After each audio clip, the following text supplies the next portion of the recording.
everyone, welcome back to our channel Trailhead Ranger NJ, and we are doing this series of preparation for Sales Cloud Consultant certification. And in our last video, we have completed this module, that is Salesforce adoption strategies.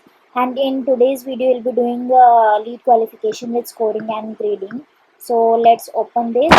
So it requires a basic understanding of lead qualification first. So I hope you have gone through that video. It's present on my channel. Just before this video, we have done that as well. And let's get started with this. So our first unit is create a lead qualification model. So we are just discussing about that. We can identify that if leads are qualified or not, but what model should we follow, and how can we provide them with scores, and how can we grade them. So generally we define if a lead is important using various interactions with our marketing content and websites are by assigning them with the point values to activities with a score. And if we are defining them how valuable specific information about a prospect lead is, then we are providing them with a score using grades. So you can I'll be showing you some examples as well.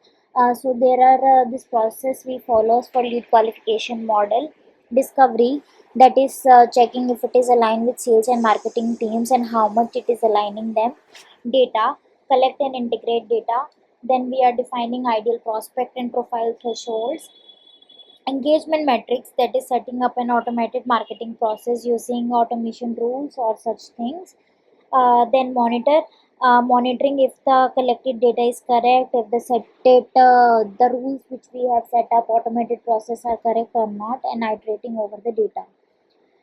Then in discovery, these are some following criteria which we might follow, or which other sales rep follows. That is submitting a support case. If a lead has been, or if a sales rep has been submitting a support case for a lead, then we can have its score increased by 5 points. If a demo request form has been submitted, then we can have its score increased by 5 points. If we are checking the pricing range, then again 10 points can be increased. And if the customer is checking the jobs opportunity page, then we can decrease its score by 10 points, because it is navigating away from our requirement that they are looking for more other opportunities.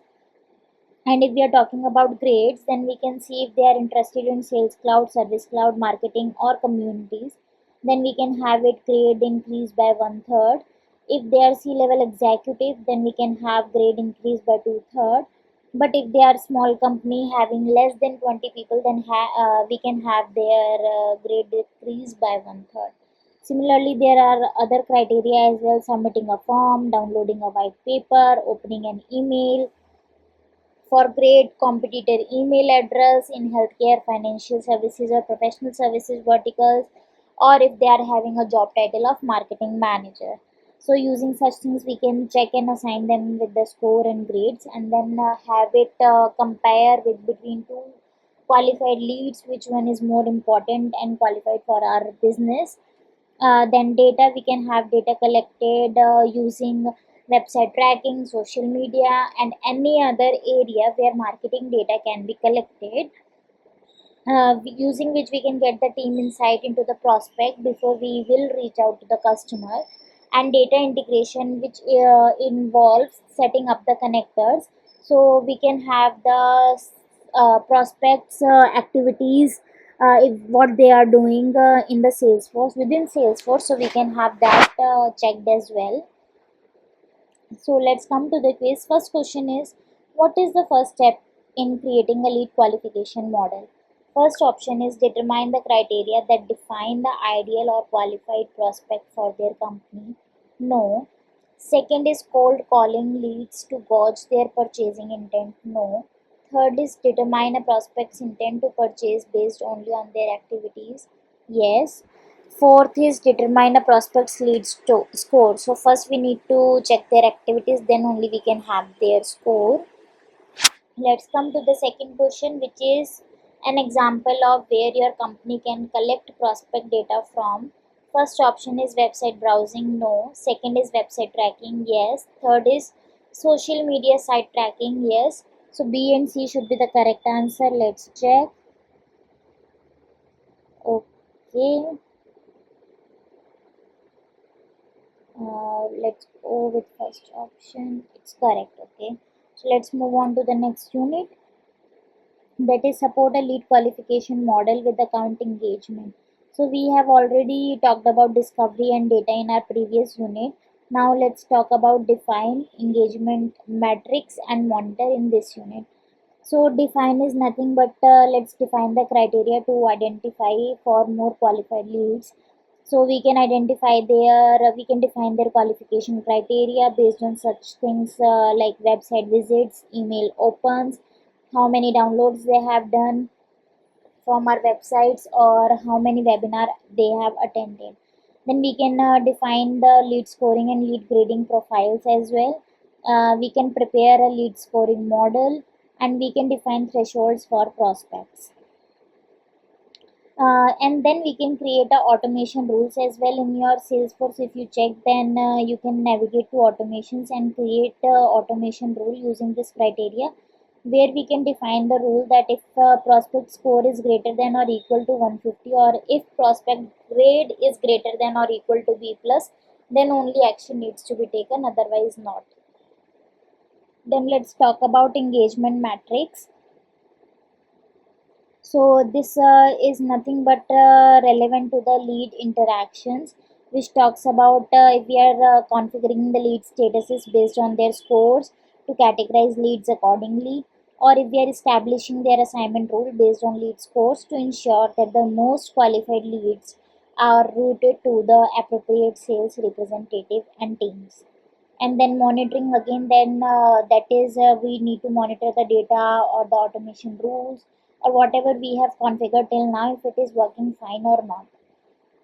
Let's come to the quiz. First question is, what is an example of a feature you can use to automate your marketing efforts? First is campaigns, second is automation rule, third is prospect data, fourth is email template. So B should be the correct answer. Second, what purpose does setting a lead qualification threshold serve? First option is it helps sales set their yearly targets. Second, it is required for prospect assignment. Third is it establishes a benchmark for judging prospects as a good fit. And fourth is it helps marketing set yearly targets. So third option is the most appropriate one. Let's check. It's correct. Let's move on to the next unit, which would be the last unit for this module, that is explore lead qualification model. So in this we are nothing but talking about that what other things we need to consider and we shall consider. So such as score, grade, form completions, and then engagement, how does it fit in? We have already talked about that automation rules and such. We can capture the lead, prioritize prospects based on such criteria, and then create targeted messaging as well, and add prospects to the engagement programs. So let's come to the quiz. First question is, where can lead assignment be performed in account engagement? First is by manually assigning them from the prospect report. Second is via email list. Third is via form completion. And fourth is via completion action. So fourth should be the correct option. Let's come to the second, that is, why is prioritizing prospects a key aspect of lead qualification? First option is it helps sales set yearly targets. Second is it is required for prospect assignment. Third is it helps identify the most sales ready prospect in your database. Fourth is it helps marketing set scoring and grading thresholds. So C should be the correct answer. Let's check. And yes, it's correct. So we are done with this module, that is lead qualification with scoring and grading. And then we do have link for the collaborative forecast implementation guide, and if we will open it, so there is this document present talking about some collaborative forecast. So you can go through it, you will get the better understanding. For completing this trail mix, I'll be marking it as complete. And then we have Outlook and Gmail integration. So it's a help document provided by Salesforce that how we can have the Gmail and Outlook integrated within our Salesforce or for the customer. Then setting up the Salesforce mobile app, you should know that because sometimes or most of the time in today's life, customer will be accessing their website or say Salesforce from the mobile app as well. Then Salesforce mobile app action bar, and then enabling Salesforce for Slack integration, like the way we are doing integration for Outlook and Gmail. Similarly, if we want to do the Slack integration for Salesforce, how shall we enable it? So in our next video we'll be doing this module, that is sales team collaboration, and it will be a very short video. If you like it, please subscribe the channel, like the video, and thank you. Stay tuned.